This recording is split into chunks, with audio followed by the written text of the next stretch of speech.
Bueno, me parece, ahí está. Ya.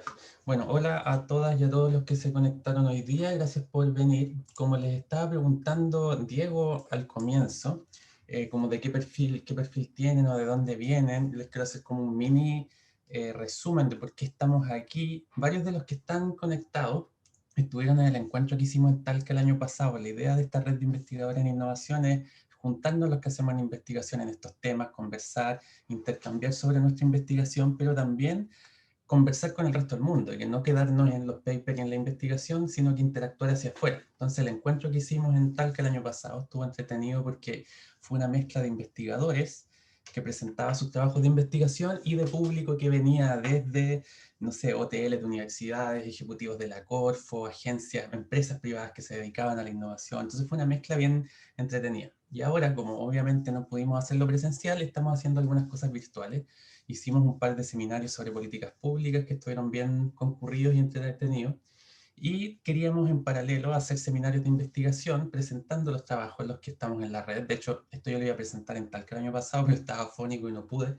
No podría estar repitiéndome el trabajo. Y el resto de mi investigación no ha avanzado mucho este año, pues todos estamos igual, pero tengo un par de cosas, seguramente voy a presentar el próximo.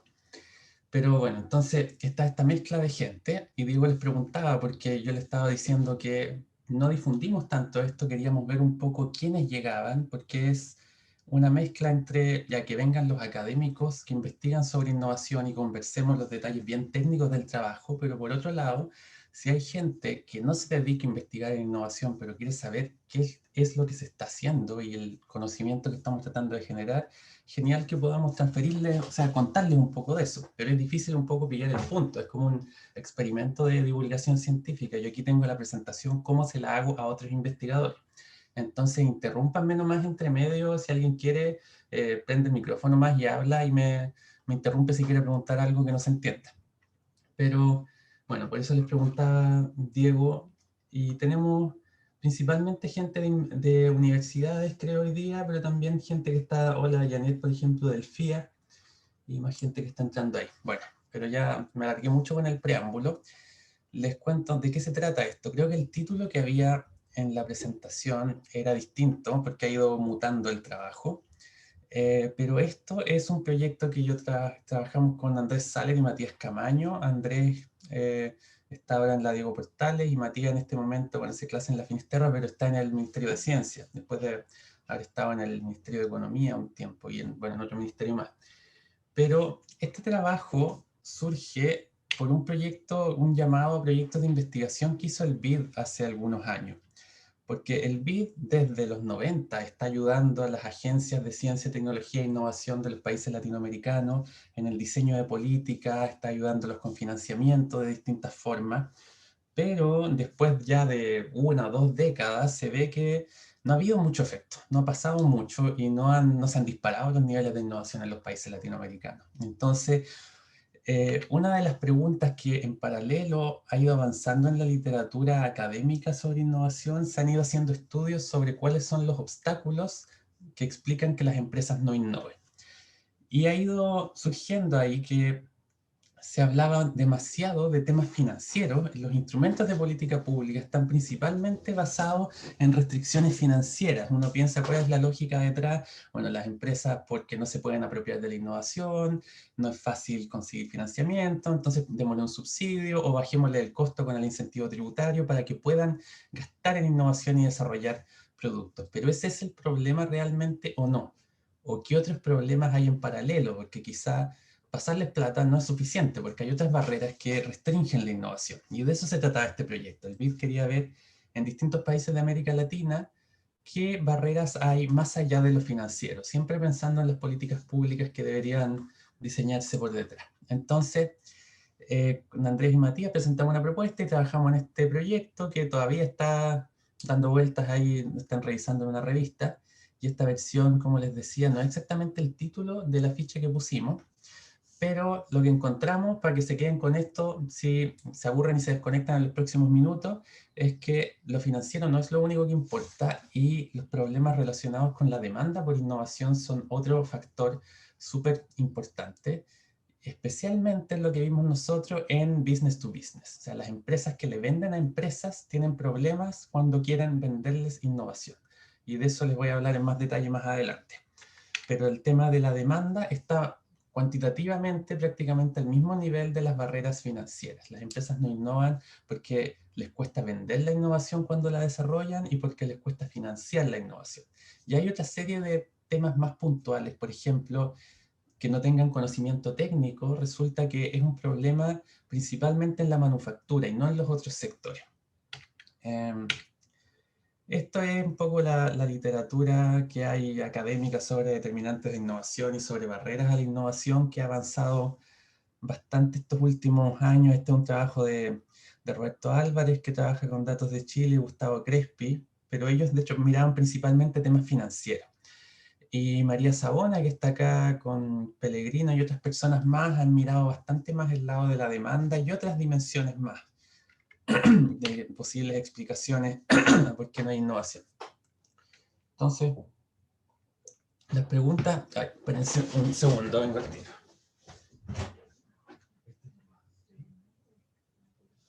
¿Qué? Ah, no, el tuyo no sé dónde está.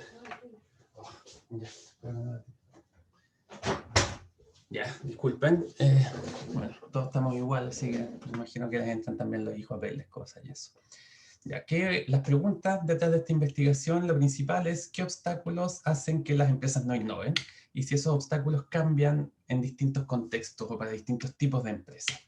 Y las contribuciones o lo nuevo que hacemos nosotros aquí, algo que hacemos es distinguir entre distintos factores relacionados con la demanda que tradicionalmente se miraban juntos, se mezclaban temas relacionados con la estructura de mercado y la demanda misma. Se los voy a explicar en más detalle en unos minutos más. Vemos si hay diferencias en la relevancia de estas barreras entre distintos sectores. Ocupamos unas variables instrumentales, eso es algo más técnico, pero ahí lo puedo conversar para los que sepan más del tema. No es una variable instrumental espectacular, pero es mejor que nada. Y en la literatura en realidad no hay mucha evidencia, la evidencia que hay de estos temas no es causal, son correlaciones principalmente. Y por último, y esto es algo que un poco lo sacamos del paper porque es muy difícil mezclar en un área de economía cosas cuantitativas y cualitativas. Nosotros en paralelo hicimos un trabajo cuantitativo con datos de encuestas de innovación y un trabajo cualitativo entrevistando gerentes de innovación de empresas y gerentes de operaciones, entrevistamos a unas 10, 12 personas. Y se complementaban estos dos trabajos. A mí me gusta todo eso, yo encuentro que hay mucho que aprender de los dos enfoques y lo que uno conversa en las entrevistas le puede ayudar al trabajar con los datos y uno lo que ve en los datos puede contrastarlo con lo que pasa en las entrevistas. Pero en general a los economistas no les gustan mucho ese tipo de cosas cualitativas y ahí uno tiene que ir adaptando cómo presenta el trabajo más académico. Y yo aquí igual les voy a hablar de lo cualitativo, pero en la última versión escrita eso quedó fuera. Pues lo que encontramos, se los adelanté hace un rato, es que las barreras de demanda son más o menos igual de importantes que las financieras. En términos de números, digamos, estos números son igual de un par de años atrás, no son los válidos hoy en día, pero piensen que la probabilidad de innovar anda por el 20-30% en los datos con que estamos trabajando, y las empresas que tienen problemas, barreras financieras, o sea, no tienen plata para innovar, o tienen problemas con la demanda sobre a quién le quieren vender, la probabilidad de innovación, que era de 20 a 30, baja a la mitad o a cero casi. O sea, cae entre 15 y 30 puntos porcentuales si tienen alguna de esas barreras. Otra cosa interesante que vemos es que una vez que las empresas logran resolver esos dos problemas, o sea, las empresas que no tienen problemas financieros y no tienen problemas con la demanda, ahí sí ven otros problemas. Solo en ese caso, otros factores que se consideran como posibles obstáculos, como no tener con quién trabajar o no tener el conocimiento técnico, solo en ese momento aparecen esas barreras. Encontramos estas diferencias entre sectores que se las voy a mostrar después, y de las entrevistas se habla mucho del tema cultural, factores culturales relacionados con la aversión al riesgo, la mirada a corto plazo, y temas sobre la estructura de mercado que explican un poco las barreras de demanda, porque es difícil para las empresas, venderle a otras empresas cuando el sector al que yo le estoy vendiendo está súper dominado por unos pocos y al final, si el líder de esa industria no me compra, nadie más va a querer arriesgarse con una tecnología nueva. Entonces todos se quedan esperando a ver si, no sé, Cencosud compra el producto, el resto del sector compran, por ejemplo. Los datos con que trabajamos, y aquí les decía que estamos un poco atrasados, porque esto cuando lo hicimos estaban publicados los datos solo de la 9ª encuesta que llegaba hasta el 2014, y después se publicó poco después la 10ª, que cubre los años 15-16, y la 11ª del 17-18 se publicó hace unos pocos meses. Entonces tenemos al debe agregarle datos de los últimos años, pero no esperaría que cambien demasiado los resultados, pero probablemente cuando actualicemos el paper le vamos a meter los 4 últimos años y ver qué pasa. Y aquí los datos parten, me acostumbré a hacerlo en PowerPoint y rayar encima cuando hago las clases, pero aquí en el PDF no puedo rayar encima. Partimos de la 7ª encuesta porque las preguntas en Chile, Chile es de los países que más encuestas de innovación ha hecho en el mundo. La primera fue como el 94, 95, pero la encuesta ha ido cambiando en el tiempo. Entonces, la razón por la que partimos el 2009 y no miramos datos anteriores es porque las preguntas sobre estos obstáculos de por qué las empresas no innovan han ido cambiando en el tiempo. Y en este periodo las preguntas han sido más o menos constantes. Los datos, no me voy a meter en mucho detalle acá, pero hay 5.000, 6.000 empresas en cada una de las últimas encuestas que representan un universo de aproximadamente 130.000 empresas, del más o menos 1.000.000 de empresas que hay en Chile, se representa a todos menos las más chicas. Claro, empresas, lo mínimo que se incluye aquí son empresas que vendan 2.400 UF. No estoy seguro, soy malo yo con la aritmética, creo que esas son empresas, las empresas chicas son las que venden como 5 millones al mes o menos y esas quedan fuera. Y bueno, las Las micro entrevistas, esas. esas son las micro, claro. ¿Y las micro son bajo 2.000 cuadros? ¿Alguien me dijo por ahí? Sí, Bueno, sí. Sí, las micro son bajo 2004. entonces, claro, se incluyen desde las pequeñas hacia arriba. Todas las empresas están en la muestra. Y claro, las primeras encuestas incluían solo manufactura, después se fueron sumando más sectores, pero ahora están dentro de agricultura, minería, servicios, agua, todos los sectores de servicio y manufactura. O sea, se pregunta en toda la economía y a todas las empresas excepto las micro.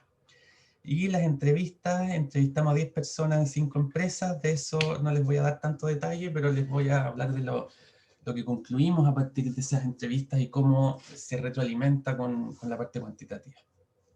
Nuestras variables dependientes, las que vamos a ver en qué tienen o no tienen un efecto en las barreras, miramos los resultados del proceso de innovación. Vamos a ver si las empresas innovan en cualquier cosa o si innovan lo que esto cambió en 2018. Esta es la clasificación que se ocupaba con el manual de Oslo anterior, que estuvo vigente hartos años. Se hablaba de innovación tecnológica cuando era innovación en producto o proceso, e innovación no tecnológica en marketing o innovación organizacional.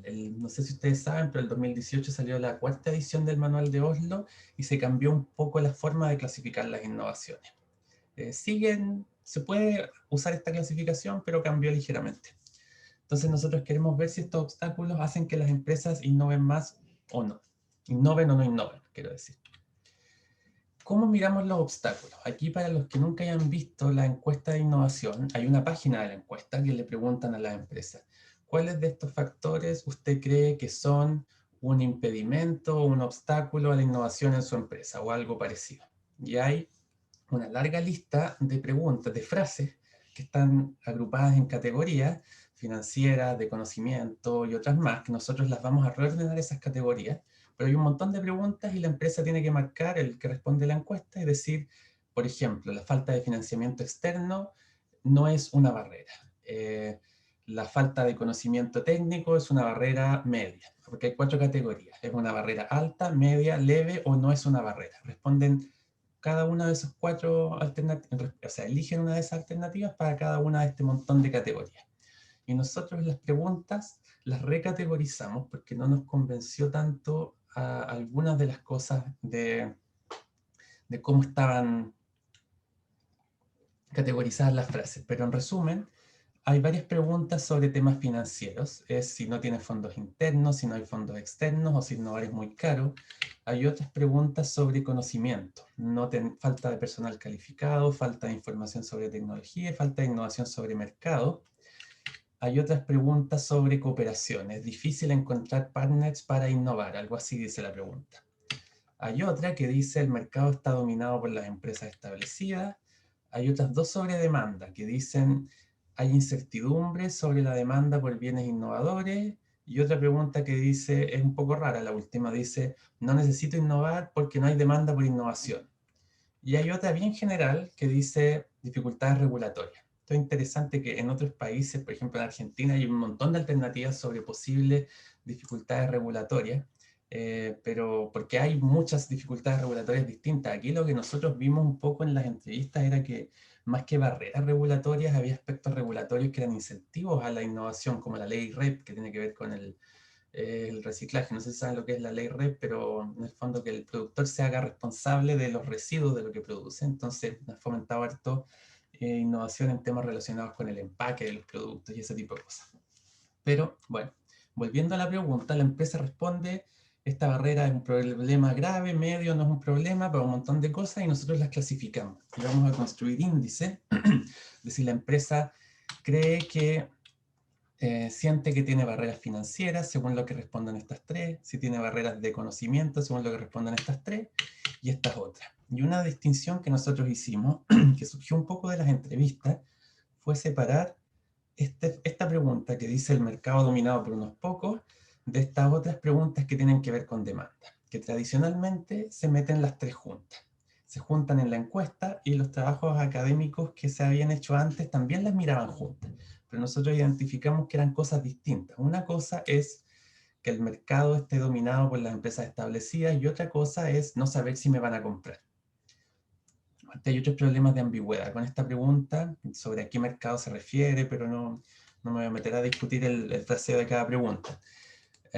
Unas pocas de estadísticas descriptivas. Aquí mejor miren la columna de la derecha, que están ponderados. El 20% de las empresas innovan, el 15% innovación tecnológica, el 14% innovación no tecnológica, el 20% es porque algunas hacen de un tipo y otras hacen de otro tipo, o algunas hacen las dos. Muy pocas gastan en I+D, esto sabemos todos, el 5% de las empresas más o menos gastan en I+D. Y al mirar las barreras, el 55% declara barreras financieras, está por lejos mayor que los otros. Y después, si miramos la respuesta incondicional, o sea, el promedio sin hacer una regresión ni nada, vemos que las barreras de demanda no se ven tan graves como las financieras, solo el 35% las declara. En cambio, las financieras las declara el 55%, pero después cuando refinemos un poco más el análisis, vamos a encontrar que el efecto que tienen es prácticamente el mismo. Ahí habla de las ventas, empleo, o sea, empresas en promedio tienen 15 años, mediana de edad 12 años, la mediana de empleo son 8 personas, hay empresas chicas, o sea, la mitad de las empresas tiene 8 empleados o menos. Pero eso es la mitad, aquí estoy ponderando y pensando en el universo que representan, no de las empresas que están efectivamente encuestadas. Y ahí hay una diferencia, los que trabajen con encuestas van a entender mejor esos temas. Aquí me voy a ir saltando esto de las estadísticas descriptivas porque quiero ir a los resultados, que es lo más interesante. Y acuérdense, entre medio, interrúmpanme nomás, si quieren por el chat o si quieren me hablan, pero no tengo ningún problema que me interrumpan. Hola Esto, Daniel, hola. aprovechando que dijiste que te podíamos interrumpir. Bueno, saludos, soy Alejandra Parrado, yo soy estudiante de doctorado en la Católica. Te quería preguntar sobre, a mí me interesa mucho, yo también trabajo en temas de innovación en mi tesis doctoral y te quería preguntar sobre cómo uniste las tres encuestas, como que armaste un panel. No. Mira, Ya, sí, eso. te voy a dar la respuesta larga. Bueno, la encuesta no es un panel, pero hay dos razones. Hay empresas que sí se repiten en los distintos años de la encuesta. Un panel, para los que no, es cuando vemos a la misma empresa varios años en el tiempo. Hay dos razones. Una es que hay empresas que están forzadas, son de inclusión forzosa. Todas las empresas grandes, relativamente grandes para su sector en términos de venta, se encuestan de todas maneras, no es aleatorio. Todas las mineras se encuestan, todas las empresas de electricidad, gas y agua, creo, se encuestan. Entonces esas están todos los años. Y además, en la parte aleatoria, puede ocurrir que por casualidad hay una encuesta que esté varias veces al mismo tiempo.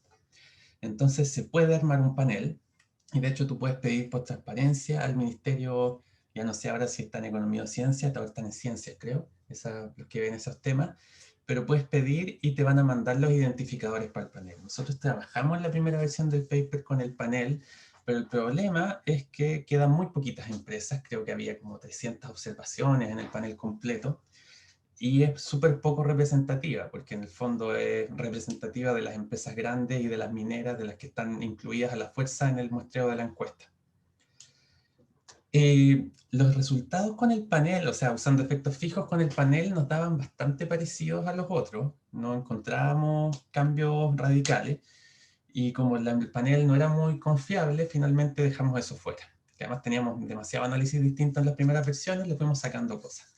Pero sí, se puede conseguir ese panel, no es muy bueno, puede que sea un poco mejor ahora porque hay 2 olas más, entonces es un poquito más largo, pero igual va a ser poco representativo y chico. Perfecto, muchas gracias. Ah, ya, entonces las regresiones que vamos a hacer acá, vamos a explicar la innovación. Estas son variables binarias 0, 1 que dicen si la empresa innovó o no innovó, o innovó en producto o servicio, o innovó en organización, perdón, en productos o procesos, o innovó en cosas organizacionales. Y vamos a controlar por una serie de cosas más o menos estándar, por el tamaño de la empresa, medido como empleo, si solo no son exportadores, la edad de la empresa, y vamos a tener efectos fijos de región, sector económico y año de la encuesta. Y la parte importante es que tenemos un vector aquí, tenemos 6 medidas, creo, de si la empresa declara o no declara obstáculos de cada una de estas 6 categorías que les mostré acá. Entonces lo que nos interesa son estos gamas. Queremos saber si los obstáculos tienen relación con el que la empresa innove o no innove. Aquí primero hay un tema metodológico bien interesante. Resulta que las primeras personas que hicieron estudios sobre obstáculos a la innovación con este tipo de encuesta encontraron que los obstáculos eran buenos para la innovación. Entonces las empresas que declaraban más barreras innovaban más. Y hay un par de trabajos con resultados medio raros y después se descubrió cuál era el problema y se solucionó. Y lo que pasaba es que había un sesgo porque la pregunta sobre los obstáculos se le pregunta a todas las empresas. Entonces, las empresas que intentan innovar, o las que logran innovar, incluso las que intentan pero no les resultan, pueden ver las barreras. Entonces pueden declarar, bueno, me costó conseguir financiamiento o no encontré el conocimiento técnico. Las empresas que no se plantean innovar en ningún momento y no lo intentan, no tienen por qué saber cuáles son las barreras. Ni siquiera saben si es caro o no es caro porque no lo intentan. Entonces lo que ocurría ahí es que había un montón de empresas que no innovaban y no veían barreras. Pero eso no significa que no ver barreras haga no innovar o que sí ver barreras haga innovar. Era un tema de la muestra que estaba metiendo junto con las empresas que sabían qué responder en esa pregunta, empresas que no declaraban ninguna barrera porque no se enteraban de cuáles eran las barreras. Entonces había que limpiar un poco la muestra. Y al limpiar la muestra, que esto se hizo la primera vez por estos autores, al limpiar la muestra los resultados se dan vuelta radicalmente. Si uno hace la regresión con la muestra completa, encuentra, mientras más barreras, mejor, más innovo. Y después cuando dejo solo los que intentan innovar, y eso cómo lo hacemos nosotros acá, las empresas potencialmente innovadoras son las empresas que vemos que innovaron, que vemos que gastaron plata en innovación o en I+D o en cualquier actividad relacionada, o que vieron barreras, porque de alguna forma lo intentaron. Entonces, una vez que miramos ese subgrupo de empresas, que es las que podemos considerar que es más creíble su respuesta sobre los obstáculos, porque efectivamente se enfrentaron, lo intentaron y pueden declarar los obstáculos, al mirar ese grupo pasamos de ver coeficientes positivos y significativos muy fuertes a coeficientes negativos significativos, que es lo razonable. O sea, no tenía mucho sentido encontrar que las barreras eran buenas para la innovación. Entonces, una primera cosa que hay que tener claro es esto. hay que hacer esa distinción, si no, no podemos usar esas preguntas sobre obstáculos a la innovación, incluyendo las empresas que nunca intentaron y declaran que no hay obstáculos. Porque eso no nos dan información útil, nos echan a perder los resultados en realidad. ¿Y qué es lo que encontramos? Esto es la primera versión de los resultados. Aquí cada columna es una de las variables dependientes distintas. Voy a mirar la primera principalmente, que es innovación en general, la primera y la cuarta columna. Esto es la muestra completa y acá vemos estos asteriscos son los que son significativamente distintos que cero y vemos puros coeficientes positivos. Bueno, aquí hay un par negativos, pero aquí, por ejemplo, barreras financieras, aquí solo les muestro los resultados, los estimadores de estos gammas, los coeficientes para las barreras, pero estoy controlando por todas estas otras cosas. Se ven coeficientes positivos, pero una vez que restringimos las muestras a las que sabían lo que estaban contestando, en el fondo, vemos un coeficiente negativo para barreras financieras, para barreras de mercado y para barreras de demanda. Aquí hay más o menos 10.000 observaciones de juntar estas tres encuestas y ahí, como comentaba Alejandra, no es un panel, sino que un full cross-section, amontonamos estas tres encuestas y metemos todos los datos juntos y encontramos eso. Pero después, porque es muy probable que haya endogeneidad, aquí, bueno, la mayoría, hay un par de personas que quizás no ha hecho mucha econometría, pero lo que ocurre cuando uno hace una regresión es que nunca va a estar estimando el efecto causal, porque tenemos un problema si es que hay factores que no estamos incluyendo en la regresión, que son determinantes de la innovación y que tienen relación con los obstáculos. En ese caso, nuestros gamas no van a medir que el obstáculo tenga un efecto en la innovación. Y eso pasa siempre, 99,9% de los casos al tratar de estimar algo. Entonces, ¿qué es lo que hacemos nosotros ahí? Ocupamos variables instrumentales, que es una de las técnicas para tratar de resolver el problema. Como les dije al comienzo, la variable instrumental no es una cosa así, un experimento aleatorio o algo genial que sea muy convincente. Estoy tirando para abajo mucho el resultado, pero es una variable, es algo que se ha ocupado en el contexto de innovación y se ha ocupado en trabajos bien buenos. La forma en que instrumentamos, o sea, necesitamos algo que determine los obstáculos, pero que no determine la innovación, que solo nos explique la innovación a través de los obstáculos. ¿Y qué es lo que ocupamos ahí? Ocupamos el promedio de qué tan relevante es ese obstáculo para el grupo de empresas relevantes. O sea, vamos a mirar a nivel de sector, región, año. Por ejemplo, miramos las empresas agrícolas de la sexta región el año 99 y calculamos en promedio para ese grupo de empresas qué tanto observan barreras financieras, por ejemplo. Entonces, esa medida lo que nos va a estar capturando es que para ese grupo de empresas, por una serie de razones que no sabemos cuáles son, pero hay hartos obstáculos o hay pocos obstáculos financieros.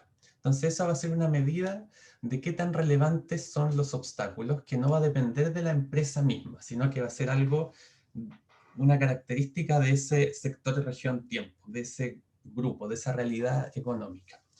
Entonces, eso nos permite limpiar y mejorar un poco la estimación. Bueno, y el supuesto, como dice ahí, es que estos promedios capturan el efecto de todos los componentes no observados de ese sector y región año disculpen,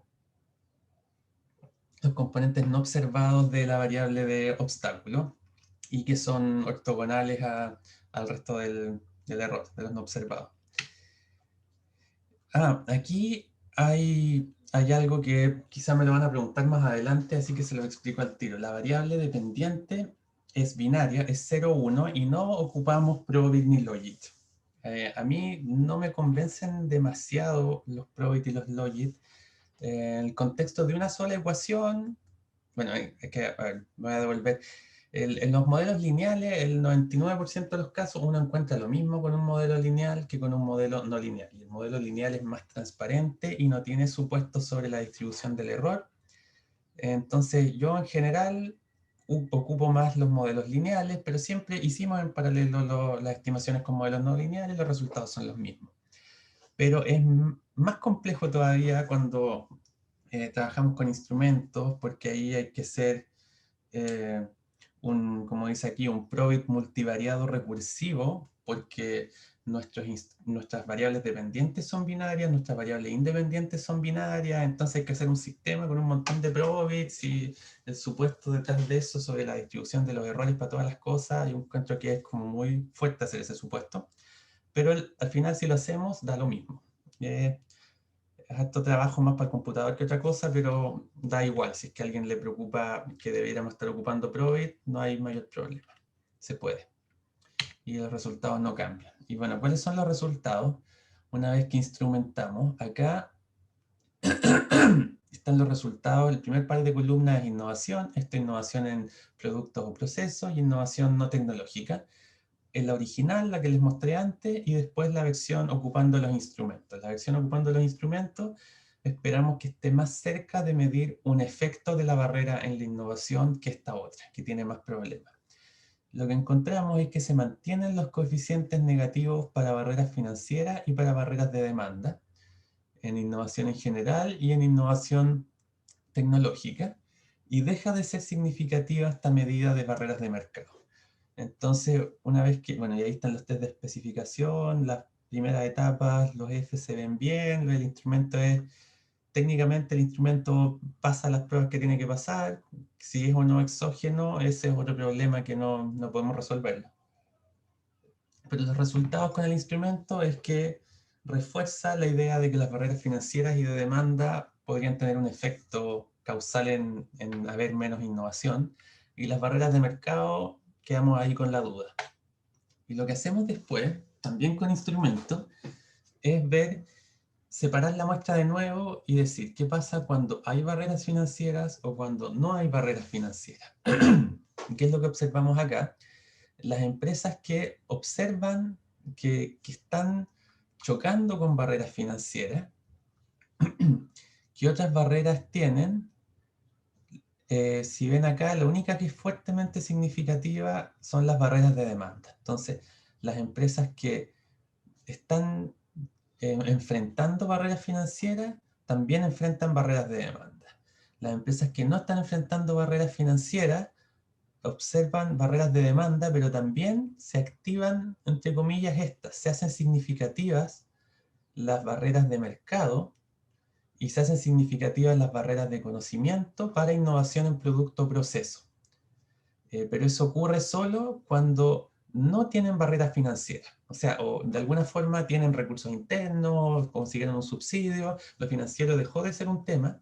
En ese caso sigue siendo un problema la demanda, pero aparecen además factores relacionados con la estructura de mercado y el conocimiento. Aquí miramos qué pasa cuando no hay o no hay problemas de demanda. Cuando ven barreras de demanda, ninguna otra barrera parece relevante. Y cuando no hay problemas de demanda, se hacen relevantes las barreras financieras. Esto es como bien intuitivo. O sea, si tengo problemas para vender, o no sé si alguien me va a querer comprar, ni siquiera es un problema lo financiero. O sea, estoy en una situación que llego hasta ahí nomás, cuando no hay nada que hacer. Pero si sé que hay demanda, o estoy tranquilo respecto a la demanda, tengo que hacerme cargo de tener plata para poder desarrollar la innovación. Y ahí existe el problema financiero. Y aquí va, no la puse, pero hay otra versión en que vemos las empresas que no tienen barreras ni financieras ni de demanda. Y en ese caso se activan un poco algunas de las otras. Los problemas de conocimientos técnicos sobre los mercados, las barreras de estructura de mercado y los problemas para cooperar.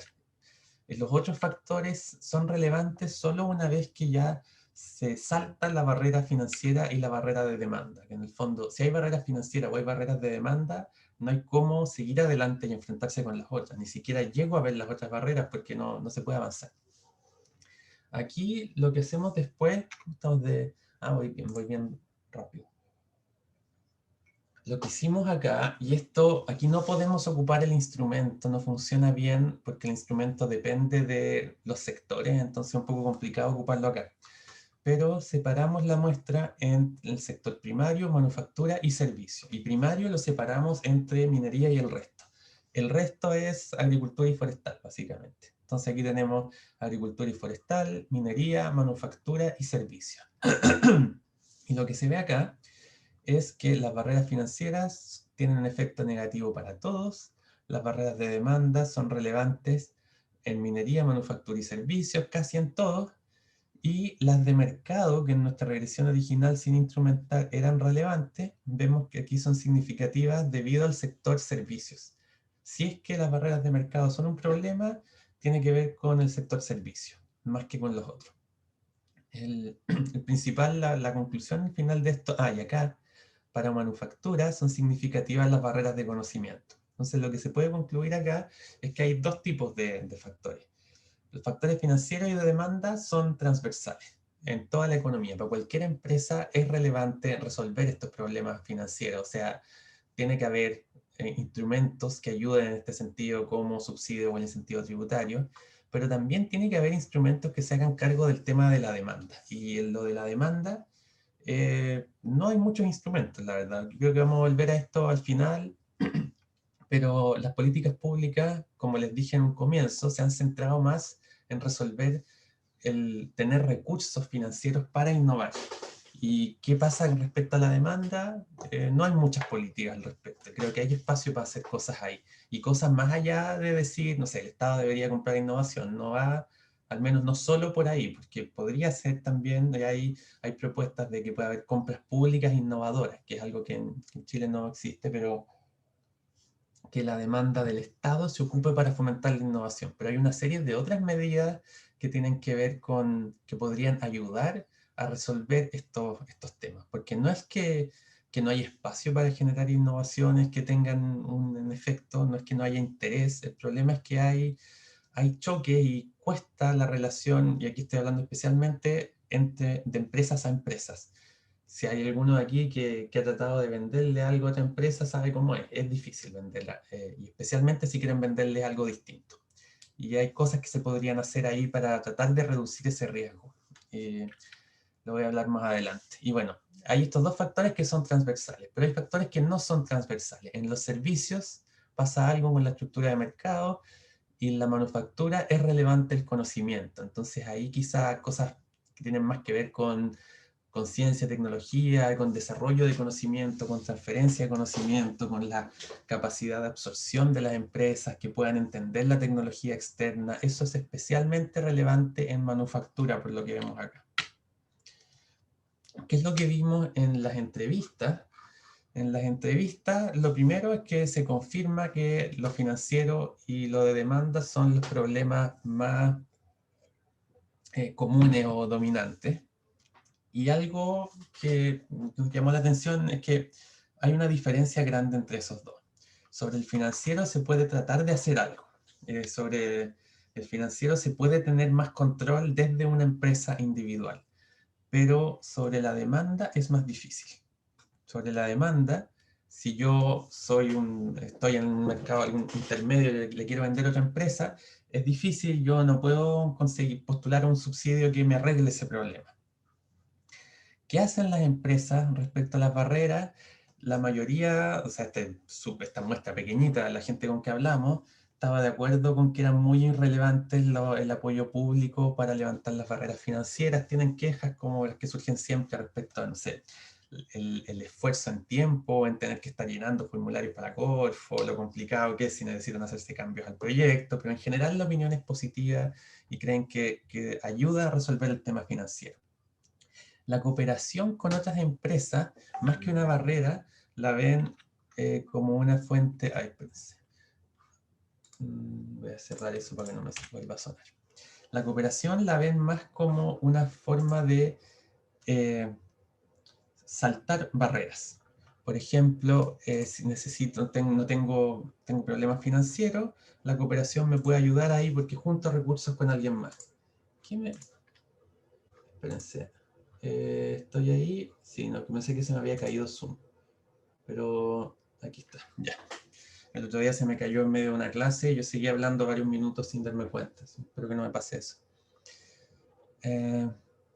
La cooperación ayuda a resolver problemas financieros, problemas de conocimiento, porque colaboro y me junto con alguien que tiene el conocimiento que yo no tengo y se complementan. Y para los temas de demanda también, o sea, cuando se logran relaciones más colaborativas y no solo relaciones transaccionales con la empresa a la que yo le estoy vendiendo, se puede colaborar en desarrollar una innovación y pensar a largo plazo, pero cuesta tener esas relaciones de verdad colaborativas y constructivas, y las relaciones son más, yo te compro, te vendo, ofréceme más barato, si no te vas, y falta colaboración de verdad pensando en el largo plazo y en construir relaciones entre las empresas. Cuando se da eso, logran trabajar juntas y innovar, pero cuesta que se dé eso. Los temas culturales, que toda la gente ahí salta y se pone a reclamar y habla mucho, la desconfianza, y la desconfianza a veces se ven cosas bien, bueno, voy a empezar a hablar de ejemplos muy concretos mejor, aunque no les he dicho cuáles fueron las empresas que entrevistamos, pero igual no me voy a meter demasiado al detalle acá, pero la cultura de corto plazo, la aversión al riesgo, todos sabemos que ocurre eso, pero lo de la desconfianza es complicado. Y yo que, no sé, la suerte he tenido de estar en otros lados y ver cómo se relacionan la gente, las sociedades y también las empresas, el nivel de desconfianza que hay acá es un problema grave.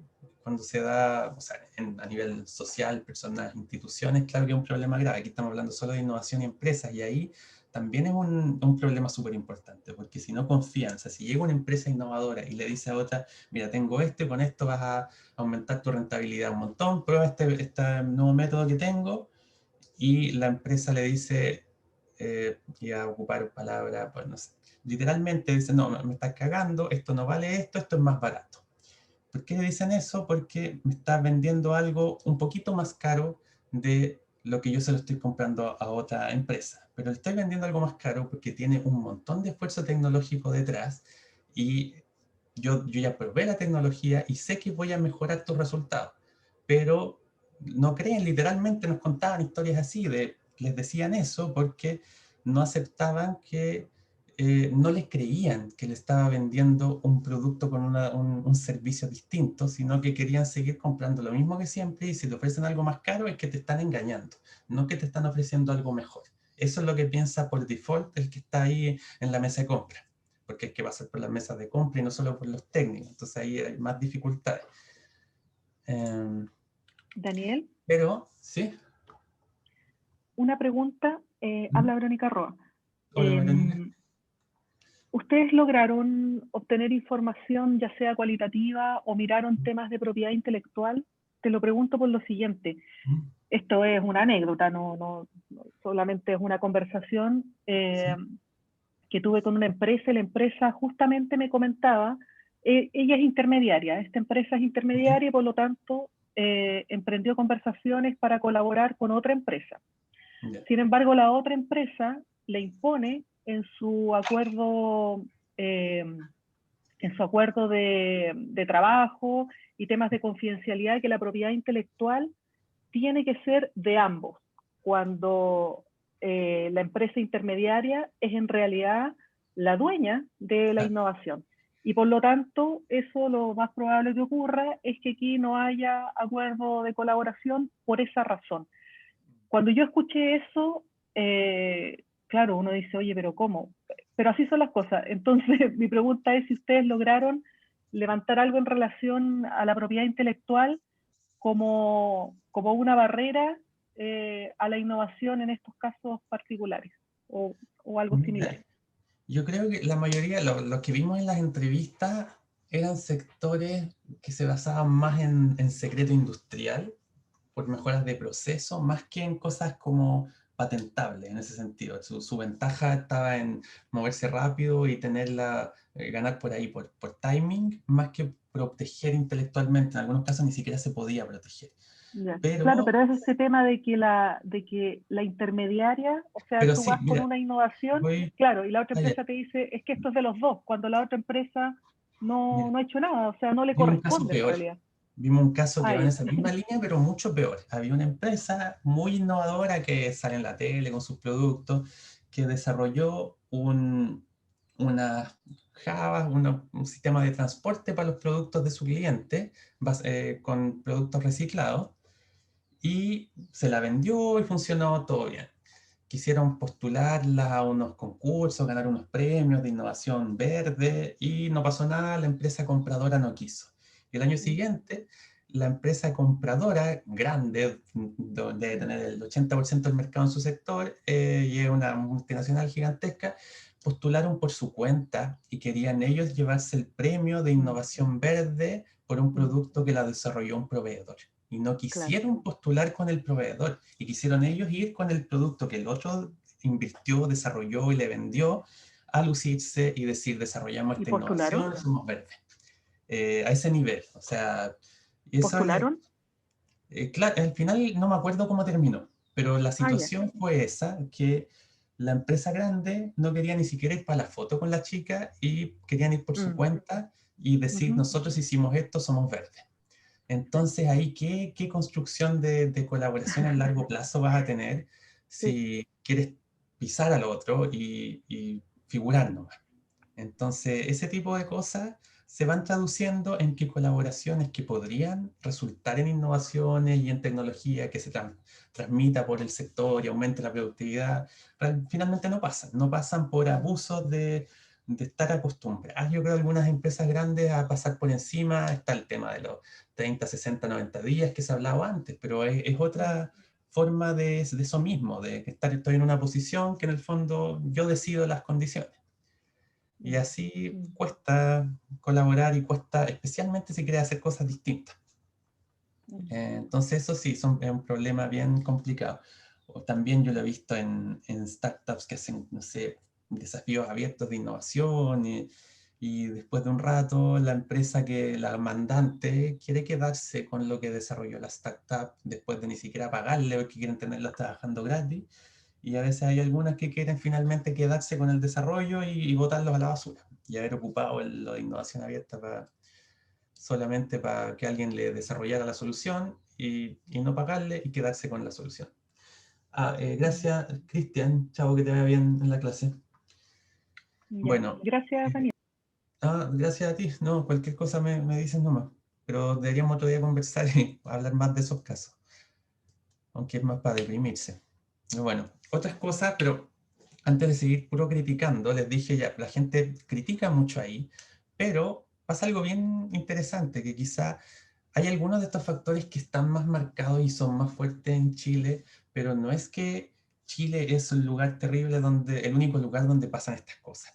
Y esto fue bien, yo he presentado este trabajo en una conferencia de la sociedad Schumpeter, no me acuerdo cómo se llama, pero en Corea. Y un profesor coreano, un gallo bien, el Kyun Lee.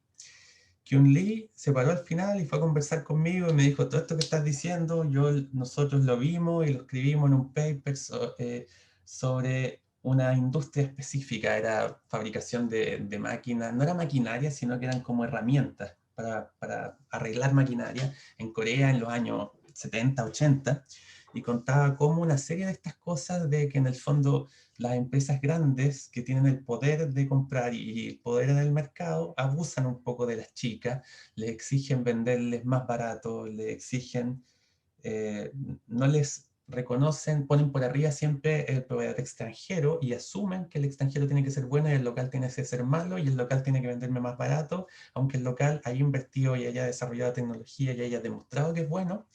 Los compradores, en ese caso, empresas grandes, abusaban bastante de las pymes que les trataban de vender productos novedosos. Y se repetían muchas de estas cosas.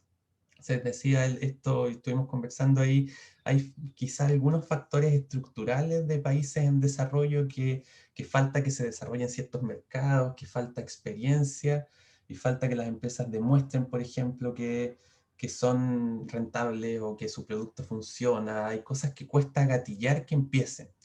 Y mientras no empiezan, estamos como en un lock-in, estamos atrapados en un equilibrio malo, en un equilibrio en que las cosas funcionan de esa forma y cuesta cambiarlo.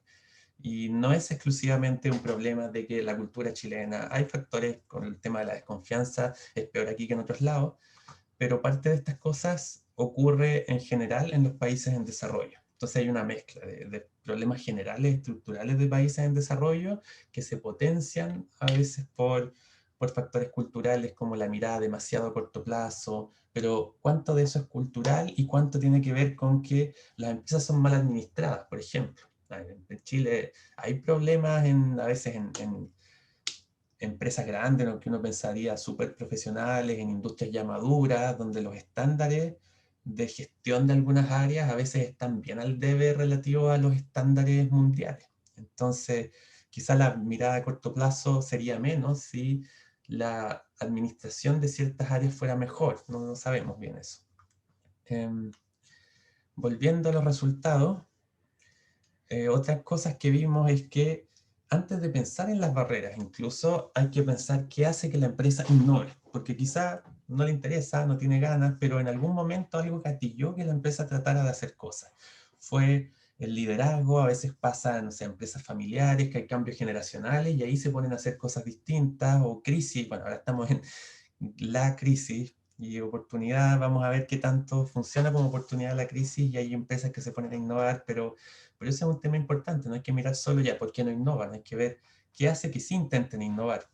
Otra cosa que no se habla tanto es que incluso las empresas muy innovadoras, excepto, dejemos de lado startups que escalan y les va bien, pero las empresas que pueden ser reconocidas como innovadoras en sus sectores, lo más probable es que el 90% de sus ventas son de algo súper estándar y aburrido, entre comillas, y su pan con mantequilla no es un producto innovador, sino que es un producto súper estandarizado y que lo hacen hace muchos años, siempre igual, y venden ese producto y ese los mantiene funcionando. Y de repente les llegan desafíos interesantes y tienen capacidad de innovar para responder a esos desafíos. Pero no es que la empresa sea una innovación tras otra y sus ventas sean solo innovación. La innovación muchas veces es algo por el lado. En las empresas que pueden darse el lujo porque tienen estabilidad con esto que les da este pan con mantequilla que tienen por algún producto o servicio. Lo de la temporalidad lo hablé antes, que parece haber, las financieras y las de demanda parecen estar primero, y una vez que se resuelven podrían aparecer las otras, y ahí hay que empezar a pensar qué políticas públicas podrían servir para las otras, pero hay que primero resolver estas dos. La regulación promueve la innovación, también se los hablé. Y aquí, como en resumen y recomendaciones, barreras financieras y de demanda son los factores más importantes en bloquear la innovación en Chile, aparentemente. Hay otras barreras que igual son relevantes, pero para sectores específicos, como la estructura de mercado en los servicios y el conocimiento para la manufactura. El que haya o no haya barreras financieras o barreras de demanda determina qué pasa con las otras barreras, porque las otras barreras tienden solo a aparecer cuando yo resuelvo lo de financiero y resuelvo lo de demanda. Entonces tampoco hay que concluir financiera y demanda son los únicos problemas, hay que hacer solo eso. No, hay un orden aquí, y hay que resolver lo financiero, resolver lo de demanda, y ahí recién aparecen los otros. No es que los otros no sean factores, no sean problemas en absoluto. Aparecen después, y puede que la forma de resolverlo sea más específico según el sector donde estamos hablando. La colaboración, que se ve como un obstáculo, por cómo se preguntan las encuestas, se pregunta, ¿es una barrera el que sea difícil colaborar? Creemos que hay que pensarlo un poco al revés. La colaboración sirve para juntar recursos complementarios y evitar las barreras o escapar de las barreras. Hay otra cosa que es cuáles son las causas directas de corto plazo y cuáles son las causas finales de esto. Vemos que estas barreras de demanda hacen que haya menos innovación, pero ¿qué es lo que determina estas barreras de demanda? Factores estructurales de cómo están organizados los mercados, de la falta de competencia en ciertos sectores, factores culturales de desconfianza que no permite colaborar. Entonces hay distintos niveles de causalidad y de profundidad en tratar de resolver los problemas. En términos de política, y centrando en, bueno, voy a partir por el final, hay que tratar de tener instrumentos que fomenten la colaboración y los cambios culturales. Se han hecho cosas ahí, pero es difícil. Quizá faltaba un impulso con más fuerza en esa área, pero no voy a decir que es fácil llegar y decir, bueno, cambiemos la cultura de las empresas. Es súper difícil. Pero más puntuales sobre lo de innovación. Una cosa es que hay que reducir el riesgo, porque ¿qué pasa, por ejemplo, a una minera que le ofrecen una innovación? Le ofrecen una innovación, la minera es demasiado riesgoso meter algo distinto a su proceso productivo. Nos contaban, escuchamos casos bien dramáticos de ejemplos, donde alguien puede decidir, ya vamos a probar tu innovación, y tu innovación, había un caso que creo que eran era un sistema para evitar las pérdidas de agua, y para evitar las pérdidas de agua se ocupaba cierto material o ciertas estructuras que se fueron literalmente por una cañería, la taparon y se paralizó el proceso. Y paralizar el proceso en minería significa perder millones de dólares en un ratito. Entonces, si nos ponemos en el otro lado, el que está decidiendo si compra o no compra la innovación, claro que es difícil para él, especialmente si lo miden no por el resultado a 10 años, lo miden por el trimestre o en el mes, cuánto más se pudo producir. Especialmente pensemos, está alto el precio del cobre, cuando el precio del cobre está alto tienen que producir todo lo que puedan. Entonces, arriesgarse a que algo paralice el proceso no vale la pena el riesgo. Entonces, de alguna forma hay que reducir el riesgo. En la minería el ejemplo más dramático, más extremo, pero en general puede pasar lo mismo en otros sectores. Entonces faltan quizá mercados o mecanismos. Piensen que pudiera haber un seguro, por ejemplo, que Corfo entregar algún tipo de seguro para probar innovación. Entonces yo me aseguro, pago una prima, y si es que la innovación me genera pérdidas por algún problema técnico, no sé, obviamente los detalles hay que ver porque tiene que tener riesgo la innovación, pero se puede tratar de manejar el riesgo que involucra que la innovación tenga un impacto. Gracias a los que están ahí hablando. Sí, ahí te escribo después, Peter, vamos a ver qué hacemos con lo de la grabación. Chao a los que se están yendo. ¿Qué hora es? Ah, son las 11 ya casi, tengo que ir terminando. Entonces hay que pensar instrumentos como un seguro contra problemas que pueda generar la innovación en términos productivos, por ejemplo. Y otra cosa es tratar de conectar los proyectos financiados con fondos públicos con potencial demanda. No necesariamente compras públicas innovadoras, que son otra área que se podría conversar, sino que qué pasa con todos los proyectos de innovación y emprendimientos que resultan bien, entre comillas, porque cumplen lo que hacen un informe final para Corfo, todo bien, se desarrolló lo que se quería desarrollar, pero finalmente no logré que nadie me comprara. Eso lamentablemente es demasiado común. Está bien que no esperamos que el 100% de los proyectos de innovación tengan resultados. Eso tenemos que estar claros, que tienen que ser unos poquitos que tengan buenos resultados y esos financian el resto y justifican los fracasos. Y está bien que no a todos les vaya bien, pero lo que no está bien es que se financia un emprendimiento, desarrolle una solución, pivotee y termine generando una solución buena, pero no logra gatillar este proceso inicial de lograr la venta a un cliente grande que haga entrar a los otros a comprarle, y quizá no se gatilló por estos problemas culturales que estamos hablando. ¿Cómo ayudar, por ejemplo? Debería tener mucho más puntaje alguien que llega con una carta de compromiso bien concreta de que si me resuelve el problema, yo le voy a comprar. No solo le voy a poner mis instalaciones para que prueben, le voy a hacer un contrato y le voy a comprar. Estoy pensando en emprendimiento, pero quizá en innovación podríamos pensar cosas similares, porque hay que evitar, está súper bien que se financien proyectos de innovación, que se desarrollen, pero nadie está mirando lo que pasa después. En las evaluaciones no apuntan tampoco a ver qué impacto, no sé, piensa en la matriz de marco lógico. Al final, cuando miramos qué es lo que hizo un programa, vemos si el programa, Luis está diciendo algo, se puede indicar, ponderar la innovación. Gracias, Luis. Sí, Luis está comentando ahí sobre el tema de compras públicas innovadoras. Pero lo que les decía de conectar los proyectos es un desperdicio terrible, que se financien buenos proyectos de innovación, tengan resultados técnicos, hagan lo que querían hacer y no logren vender y se archivan. Se hace el informe final, se cierra el proyecto y lamentablemente no logré vender por estas trabas y problemas estructurales y de mercado que estábamos hablando, que quizás si desde un comienzo hubiera tenido comprometido a un comprador, la innovación, el retorno de ese gasto público en una innovación va a ser mucho mayor si le damos un impulso final a ese paso de que logre la primera venta, que no siempre se mide y no se mira hasta allá. No se mira si vendió, se mira si desarrolló la innovación. Pero hay que mirar el paso siguiente, porque si no está siendo súper ineficiente el gasto en innovación, si con un poquitito más podríamos hacer que el 10% de esos proyectos, para inventar números, el 10% tiene resultados técnicos buenos y desarrollan la innovación. De ese 10%, la mitad logra vender. Deberíamos lograr que el 90% de ese 10% logre vender. Y tenemos que hacer algo ahí. Y eso está faltando en términos de de política pública. Y eso era, creo que estuve justo en el tiempo. Igual tengo un par de minutos más si alguien quiere hacer una pregunta, pero los que tengan que salir, sálganse nomás, y si no hay preguntas, lo dejamos aquí. También si alguien quiere me puede mandar un correo, aunque no les prometo responder rápido, va a estar un poco sobrevendido. No sé si hay alguna duda. Daniel, yo, ¿Sí? aprovechando Hola, la instancia, hola, ¿cómo estás? Hola.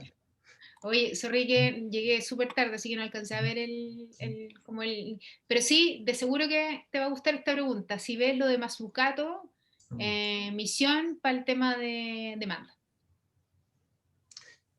Buen punto, claro, porque en el fondo, que imaginemos que ya haya innovación, subsidio a la innovación que financien en cualquier sector horizontal. Pero si decimos ya la mitad de los fondos que van a ir a innovación van a ir a cualquier sector y la otra mitad van a tener prioridades. Si esas prioridades están alineadas con desafíos nacionales y hay todo un empuje político detrás, por decir, el país tiene que resolver estos desafíos, esos desafíos van a ser en áreas donde va a haber demanda. O sea, si tuvieran que ver, por ejemplo, no sé, con escasez hídrica, hay áreas donde tenemos problemas en todo lo ambiental, claramente va a haber mercados de cosas verdes a nivel mundial, hay mucho potencial para desarrollar cosas en esa línea. Entonces, eso sí va totalmente en la línea de que si priorizamos parte de los recursos y van hacia ciertos desafíos o problemas concretos, esos problemas, si están bien definidos, van a ser problemas donde claramente hay demanda. Pero además va a haber un esfuerzo sistémico, por decir, ya estemos al mismo tiempo desarrollando tecnologías en este lado y llevándolas a soluciones concretas, aplicándolas, entonces es mucho más sistémico. Y que no se quede solo en se financia, se desarrolla la innovación y queda ahí colgando y no conecta con demanda. Gracias. Y ahí, mira, Peter comentó algo, que no sé si seguía del comentario de alguien más, pero si lo leo bien, tiene que ver con un problema que se llama filosófico, como de definición, porque podrían decirme, bueno, si no hay demanda, no hay innovación, entonces no tiene sentido el 90% de lo que yo he hablado, porque una innovación sin demanda, cuando no le está resolviendo el problema a nadie, no es innovación. Yo creo que lo que pasa ahí, si es que iba por ahí la pregunta, es que no es que la innovación, o sea, no podemos llegar y decir no era realmente una innovación porque no tiene demanda, sino que entender, hay potencial demanda y hay un espacio para donde se venda, pero hay factores que están haciendo que el link entre oferta y demanda no esté resultando bien. Y en el fondo la empresa desarrolló algo que todos entenderíamos como innovación, desarrolló un producto nuevo y bueno, tuvo problemas al venderlo, pero no hay que ser tan purista, creo, aunque, disculpa, Peter, no estoy seguro totalmente si ibas hacia allá, pero es un comentario que me han hecho antes, en decir, bueno, esto no es innovación porque no se vendió. Creo que es un poco poner el problema al revés, hay que entender por qué no se vendió y por qué no se transformó en innovación bajo esa definición más formal de haber tenido venta.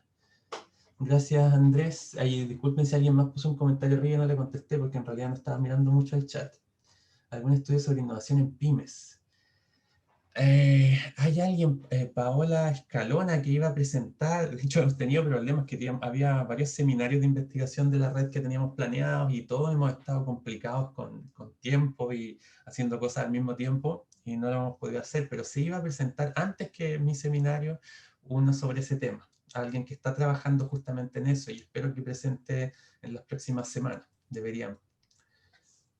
Pero es Daniel, complicado corregir. Y ahí alguien te contestó también, Mauricio Castillo. Daniel, aprovecho de que sé que tienes poco tiempo, entonces quería comentártelo también, también para ir cerrando, viendo si es que hay otras preguntas. ¿Me escucháis bien o no? Dale, no. Primero que yo creo que es súper significativo que los que estamos trabajando, tratando de instalar innovación, gestionando la innovación en las empresas, en las startups, podamos ver este tipo de investigaciones porque entrega información cualitativa, o sea, cuantitativa a lo que nosotros sentimos de guata, ¿cachai? De lo que pasa en el día a día cuando trabajamos con las empresas, con las startups que quieren innovar.